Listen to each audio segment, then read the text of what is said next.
Hello students आज video को समस्त को स्वागत। आज वीडियो आम plus two second year education John Jacques Rousseau विषय केतोटी द्विनिर्दिष्ट प्रश्न देखा। ताले प्रथम प्रश्न देखा कौन अच्छी प्रथम अच्छी 6 नंबरटा आम 1 ରୁ 5 नंबर आलोचना करूँ।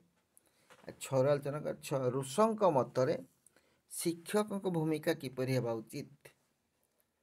रूसो मतरे शिक्षक भूमिका किपर हेबा उचित। रूसो मतरे शिक्षक भूमिका है शिशु कैंद्रिक प्रकृतिवादी शिक्षा। शिशु कैंद्रिक प्रकृतिवादी शिक्षा व्यवस्था रे शिक्षक स्थान परदार अंतराल शिक्षक होचंदी जड़े मनोविज्ञानी बंधु दार्शनिक और पथ प्रदर्शक। से स्वाधीनतार रक्षक सहायक और मार्गदर्शक। ताले जड़े शिक्षक भूमिका कौन दरकार रूसो मत शिक्षक भूमिका कौन दरकार आउे कौच शिशु कैंद्रिक प्रकृतिवादी शिक्षा व्यवस्था रे शिक्षक स्थान परदार अंतराल शिक्षक होचंदी जड़े मनोविज्ञानी बंधु दार्शनिक और पथ प्रदर्शक। से स्वाधीनतार रक्षक सहायक और मार्गदर्शक। ये गला 6 नंबर गला। 7 नंबर देखा। 7 नंबर प्रश्न होची शिक्षा क्षेत्र को रूसो 4टी अवदान। शिक्षा क्षेत्र को रूसो 4टी अवदान। शिक्षा क्षेत्र को रूसो अवदान गुड़िक है 1 शिक्षा प्रकृतिवादर प्रतिफलन। शिक्षा प्रकृतिवादर प्रतिफलन। 2 नंबर सहजात गुणावलीर सुषम विकास। सहजात गुणावलीर सुषम विकास। 3 इंद्रिय लब्ध ज्ञान उपरे गुरुत्व।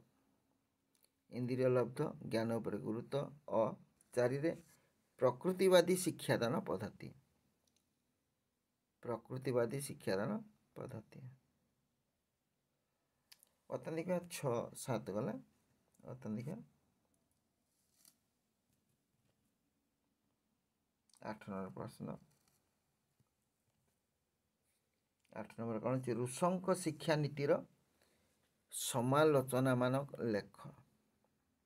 रूसो शिक्षा नीतिर समालोचना मान है 1 रूसो शैक्षिक अवधारणा उच्च आदर्श शून्य। रूसो शैक्षिक अवधारणा कौन उच्च आदर्श शून्य सॉरी रूसो शिक्षा नीति समालोचना है रूसो शैक्षिक अवधारणा उच्च आदर्श शून्य। आदर्श शून्य। 2 त्रुटिपूर्ण श्रृंखला तत्व। त्रुटिपूर्ण श्रृंखला तत्व। 3 नारी शिक्षा प्रति नारी शिक्षा प्रति बीतस्पृह मनोभाव। नारी शिक्षा प्रति बीतस्पृह मनोभाव। और 4 नास्तिवाचक शिक्षा उपरे अत्यधिक गुरुत्व। नास्तिवाचक शिक्षा उपरे अत्यधिक गुरुत्व। ताले एटा है 8 नंबर प्रश्न। नेक्स्ट देखा 9 नंबर प्रश्न। 9 कौन अच्छी 9 रूसो जीवनी अति संक्षेप लेख। फरासी वैज्ञानिक रूसो 1712 मसीहा जून 28 तारीख रे जेनेभा सहर रे एक साधारण परिवार जन्मग्रहण करथिले। रूसो जीवन में कौन देखिले फरासी वैज्ञानिक रूसो 1712 मसीहा जून 28 तारीख रे जेनेभा सहर एक साधारण परिवार जन्मग्रहण करथिले। से 1778 मसीहा जुलाई 2 तारीख रे प्राणत्याग करथिले। 1778 मृत्युवरण करथिले जुलाई 2 तारीख रे प्राणत्याग करथिले। 10 नंबर प्रश्न देखा 10 ଋଷଙ୍କର ଜୀବନ ଦର୍ଶନ ବିଷୟରେ 2ଟି ବାକ୍ୟରେ ଲେଖ। ଋଷଙ୍କର ଜୀବନ ଦର୍ଶନ ସମସ୍ତ ଚିନ୍ତାଧାରା ଗୁଡ଼ିକ ତାଙ୍କ ରଚିତ ଅମୂଲ୍ୟ ଗ୍ରନ୍ଥାବଳୀମାନଙ୍କର ପ୍ରତିଫଳିତ।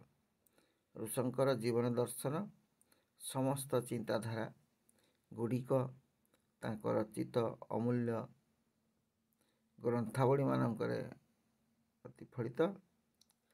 ଜଣେ ପ୍ରକୃତିବାଦୀ ଦାର୍ଶନିକ ଭାବରେ ଋଷଙ୍କର ମୁଖ୍ୟ ଆହ୍ୱାନ ଥିଲା ପ୍ରକୃତିକୁ ଫେରିଯାଉ।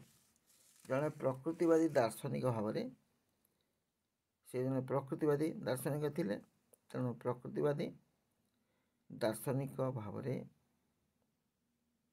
ଋଷଙ୍କ ମୁଖ୍ୟ ଆହ୍ୱାନ ଥିଲା ପ୍ରକୃତିକୁ ଫେରିଯାଅ। ମନେ ରହିଲା, ପ୍ରକୃତିକୁ ଫେରିଯାଅ। ଓକେ, ଆଜି ଏଇଠି ରଖିବା। ଭିଡ଼ିଓଟି କେମିତି ଲାଗିଲା କମେଣ୍ଟ ମଧ୍ୟ ଜଣାଇବ। ଯଦି ଭଲ ଲାଗିଲା ଲାଇକ୍ଟେ କରିବ, ସାଙ୍ଗସାଥି ସେୟାର କରିବ। ଆଉ ଏହିପରି ଭିଡ଼ିଓ ଦେଖିବାକୁ ଚାହୁଁଥିଲେ ଚ୍ୟାନେଲକୁ ସବସ୍କ୍ରାଇବ୍ କରିବ, ବେଲ୍ ଆଇକନ୍ରେ କ୍ଲିକ୍ କରିବ। ତାହେଲେ ପରବର୍ତ୍ତୀ ଭିଡ଼ିଓ ଗୁଡ଼ିକ ନୋଟିଫିକେସନ୍ ତୁମ ପାଖକୁ ସବୁଠାରୁ ଆଗେ ପହଞ୍ଚିବ। ଧନ୍ୟବାଦ। ଯେଉଁଠି ଥାଅ ଭଲରେ ଥାଅ, ସୁଖରେ ଥାଅ। Thanks for watching.